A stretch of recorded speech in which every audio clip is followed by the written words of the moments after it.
Kuwait International Airport is burning, and its civilian airspace is completely shut down. At the same time, ballistic missiles are crossing the skies over Bahrain. Kuwait and Bahrain did not instigate this conflict, yet they are now absorbing direct military casualties and the collapse of their primary infrastructure.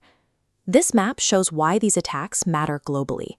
The conflict is closing in on the Strait of Hormuz, a narrow choke point responsible for 20. The strategy was to deliver a single, decisive blow that would neutralize Iran's ability to escalate further. However, instead of containment, the strikes guaranteed a retaliation. Preemptive force did not end the threat, it accelerated it. On June 3rd, Iran launched Operation True Promise 4. It was built on a specific, dangerous logic. Any nation hosting an American military base is now a legitimate target. This image shows the target of that June 3 drone strike, Kuwait International Airport.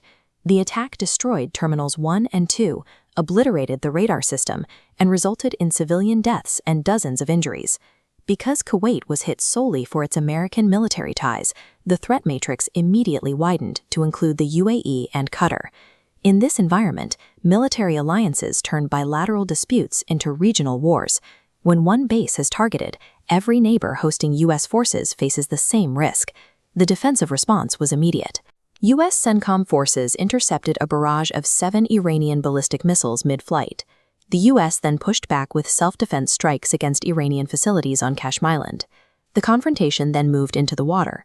U.S. forces used a Hellfire missile to disable an Iranian oil tanker, leaving it leaking at sea. The political reaction followed just as quickly. The UAE labeled the strikes as terrorism. Saudi Arabia intercepted drones over its eastern province, and the U.S. House of Representatives voted to limit the president's power to engage in a ground war. These nations are now locked in an automatic cycle of reaction. Every strike forces a counterstrike, moving the conflict further away from any long-term diplomatic strategy. There is a paradox at play here. While military forces are destroying infrastructure, a parallel diplomatic track is moving toward a possible breakthrough.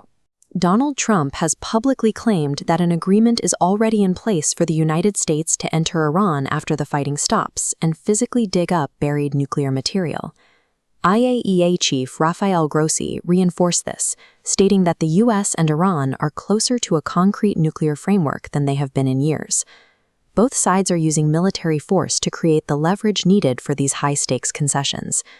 The destruction on the ground is being used as a tool to drive the final terms of a deal. There is evidence that de-escalation is still possible. Even amidst this regional chaos, Lebanon and Israel recently successfully implemented a ceasefire. But the Gulf now faces two very different outcomes: a historic nuclear stabilization or a total closure of the Strait of Hormuz that triggers a global economic depression.